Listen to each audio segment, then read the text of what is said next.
Komentar soal kasasi dan terkait dengan kasus gugatan ini, Bang, seperti apa, Bang? Oke, nah saya jawab begini, teman-teman media.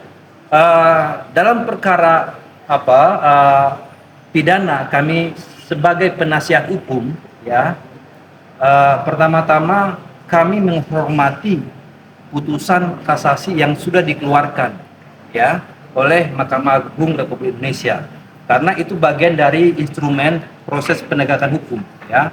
Nah, kemudian yang kedua, ya, dalam perkara kasasi ini kami sampai hari ini belum menerima salinan resmi putusan kasasi tersebut, ya. Yang kami dengar, terima informasi hanya dalam bentuk informasi dari media bahwa yang pertama, ya, permohonan kasasi dari jaksa ditolak. Yang kedua, permohonan dari kasasi klien kami, Nikita Mirjani, ditolak. Nah, hanya 2 poin itu saja yang kami terima informasi itu.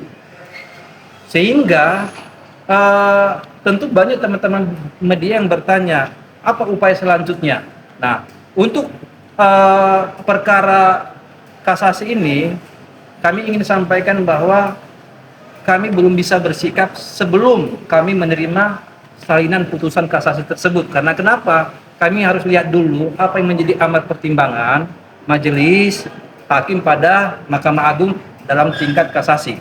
Nah, kemudian tadi ada pertanyaan dari rekan media, apa hubungannya dengan perkara gugatan perbuatan melawan hukum yang hari ini disidangkan, begitu ya? Iya. Nah, saya kira kalau kita belajar hukum dengan baik, ya, hukum pidana dan hukum perdata itu adalah 2 sistem atau rejim hukum yang berbeda, ya. Jadi kalau misalkan ada yang beranggapan sudah ada putusan kasasi, terus kemudian itu akan melemahkan gugatan perdata, saya kira itu nggak tepat, ya. Karena apa? Karena saya bilang tadi, secara konseptual dan yuridis, hukum pidana dan hukum perdata itu berbeda, hukum acara juga berbeda, proses pemeriksaannya para saksi, para ahli juga berbeda. Bahkan majelis hakim dalam memuat pertimbangan hukumnya itu berbeda dari pidana. Jadi makanya saya bilang, apakah ini melemahkan gugatan kami dalam gugatan perbuatan melawan hukum? Tidak, kami masih optimis, gitu. Tapi sudah koordinasi, Bang, sama Nikita maksudnya terkait informasi awal soal putusan kasasi dan respon Nikita seperti apa? Oh iya, jadi kan begini, kami kan sebagai penasihat hukum dalam pidana, karena kalau dalam pidana itu tidak disebut sebagai namanya kuasa hukum, tapi penasihat hukum. Nah, dalam perdata itu disebut namanya kuasa hukum. Nah, kami dalam penasihat hukum, dalam upaya dalam pasca putusan kasasi itu, ya, kami sudah berdiskusi banyak dengan klien kami Nikita Mirjani, gitu.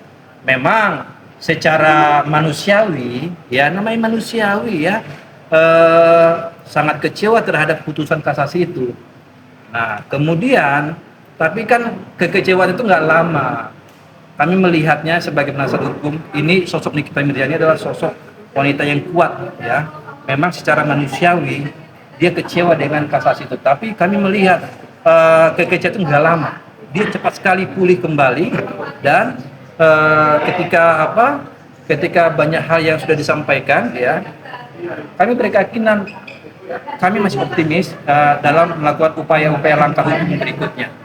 Bang, banyak yang mempertanyakan perihal putusan kasasi yang Kak Niki sendiri itu dalam waktu sehari langsung keluar. Berbeda dengan kasus yang ada di Surabaya butuh 1 bulan untuk keluar. Nah, ini gimana, Bang? Oke, itu sebenarnya problematik, ya. Tapi kan saya kira kami belum bisa berpendapat, ya, karena pertimbangannya kami belum baca, belum pelajari. Orang hukum itu nggak bisa asal ngomong kalau belum dilihat secara sendiri. Putusannya apa sih, pertimbangan hukumnya apa sih, gitu loh. Nah, kalau misalkan ada isu-isu, ini isu, ya, bahwa isu yang beredar ada katanya salinan memori kasasi diterima 2 hari terus langsung putus, gitu ya, gitu ya. Nah, saya kira, ya, saya nggak tahu Coba ditanyakan dulu ke Mahkamah Agung. Kami nggak tahu itu. Yang kami kerjakan sebagai penasihat hukum terdakwa ini adalah melaksanakan upaya-upaya hukum secara aturan yang berlaku. Gitu. Bang, Nah, aturannya yuk. kalau salinan putusan itu dikirim atau seperti apa sih bang?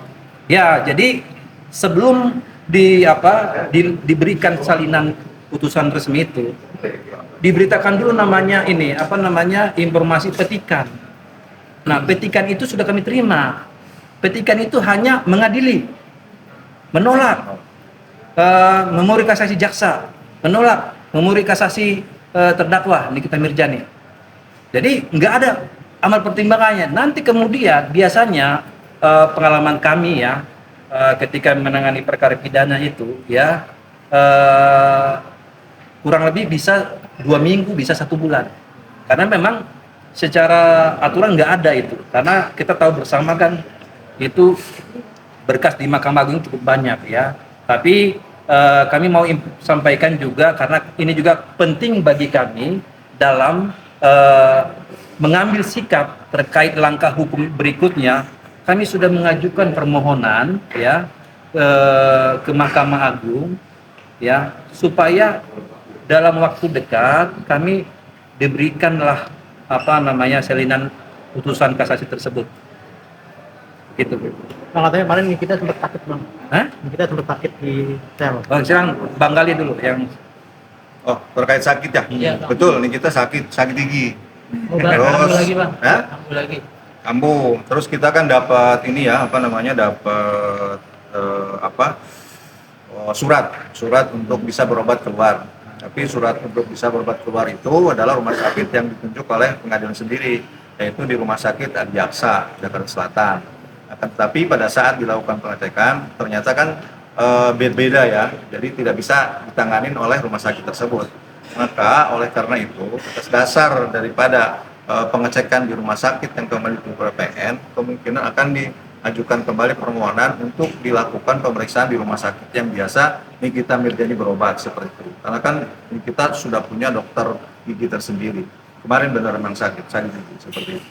Bang, mungkin lebaran kemarin aktivitas Kak Nikita sendiri di lapas seperti apa sih Bang? Banyak yang belum tahu update-nya sih. Yang saya tahu sendiri, ya memang kan kami juga belum datang ke sana, tapi sampai dengan saat ini kondisinya baik-baik aja. Ada juga pihak keluarga yang datang ke sana ikut mengucapkan Hari Raya Idul Fitri dan kondisi kita baik dengan para terdakwa-terdakwa lainnya ya yang di sana merayakan Idul Fitri di sana, sholat Id di sana, jadi dalam kondisi baik-baik saja. Dan keluarga juga sudah nengok ke sana. Berarti sakitnya itu bukan terkait hasil putusan kasasinya, Bang? Oh bukan. Ceweknya gitu. Alhamdulillah baik-baik aja. Bukan sakit terkait adanya putusan ini. Apapun putusannya itu kan ya Niki udah percayakan ke kami untuk membuat memori kasasi kemarin kan. Adapun hasil putusannya itu kan kita sudah berusaha untuk mencari keadilan ya. Keadilan dalam ini kita udah mengajukan upaya hukum kasasi dan sekarang kan hasilnya seperti apa ya kami tidak bisa berbuat banyak untuk itu. Tapi yang sayangkan saat ini mungkin kawan-kawan juga tahu antara durasi daripada distribusi dengan putusannya cuma 1 hari. Itu yang kami sangat sayangkan ya. Dan kami pun tidak tahu itu pertimbangan apa. Dan itu bertepatan pada saat tanggal 13 Maret kita berinya dilakukan pemeriksaan di rumah sakit, malamnya ada pengumuman tersebut. Kami shock, itu aja. Cepat banget kan. Nah, itulah yang disayangkan dan sampai dengan saat ini kami belum terima untuk salinan tersebut dan saya sendiri kemarin sudah datang ke Mahkamah Agung untuk buat permohonan untuk diberikan salinannya, akan tetapi belum diterima. Upaya tersebut di mana ke depannya kami akan berdiskusi kembali langkah hukum seperti apa nanti. Toh masih ada kesempatan untuk melakukan upaya hukum. Tapi sampai dengan saat ini kami konsentrasi dengan putusan daripada salinan kasasi ini. Apa sih pertimbangannya itu? Seperti kok cepat banget gitu, 1 hari gitu loh. Dari durasi sampai putus 1 hari itu aja. Nah, itu yang kami sayangkan. Bang, banyak yang mempertanyakan bahwa ini kasus yang di Surabaya dengan yang Kanik ini dengan ketua majelisnya itu yang sama. Ini ketua majelisnya sama, yaitu Bapak Susilo gitu kan. Banyak mempertanyakan bahwa apakah ini ada permainan atau bagaimana sih Bang? Loh, Jangan dong, kita nggak boleh berasumsi. Hukum itu nggak boleh asumsi permainan. Kita itu harus berpikir positif, ya. Jadi kalau bicara isu-isu, ya kami tidak bisa tanggapi itu. Tapi ya kami sudah melaksanakan proses hukum, ya, dengan ketentuan peraturan perundang berlaku. Nah, kemudian ya kalau disama-samakan, saya kira berbeda. Jadi pidana itu dengan pidana di satu tempat dengan pidana di tempat lain itu nggak bisa sama, walaupun majelisnya sama. Itu pemahaman yang salah, nggak tepat itu. Ya, saya kira nggak tepat itu. Kemarin dapat remisi nggak bang? Apa? Remisi. Saya belum dapat kabar itu dapat remisi ataupun tidak ya. Iya. Yang jelas kemarin merayakan Idul Fitri di hutan dalam kondisi yang sehat. Anak-anaknya sempat kerutan nggak sih? Saya lihat di media sih sempat ke sana, cuma kan saya belum lihat langsung. Informasinya sempat ke sana dengan saudara dan keluarga. Ya, Seperti itu. ada lagi? Mungkin gimana Niki dari Niki sendiri melewati 2 lebaran di dalam Iya, makanya saya sampaikan tadi kan, secara manusiawi, ini kan manusiawi yang berbicara. Ya, pasti kecewa lah.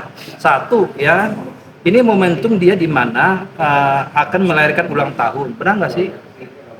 Iya, yang kedua, ini momentum Idul Fitri yang dia berharap dapat berkumpul dengan anak-anaknya. Nah, ketika ada putusan kasasi, ya, yang benar-benar di luar harapan, kecewa, wajar kecewa, namanya manusiawi, kecewa dong, gitu. Nah, tapi kami melihat begini, saya sudah sampaikan di awal, ini Nikita Mirzani wanita kuat, ya, dia kecewa tapi nggak lama. Iya, dia akan bangkit lagi, dan kami dalam kondisi apapun sebagai tim hukum selalu support dia, selalu berada dekat dengan dia. Itu saja. Cukup. Cukup ya. Ya.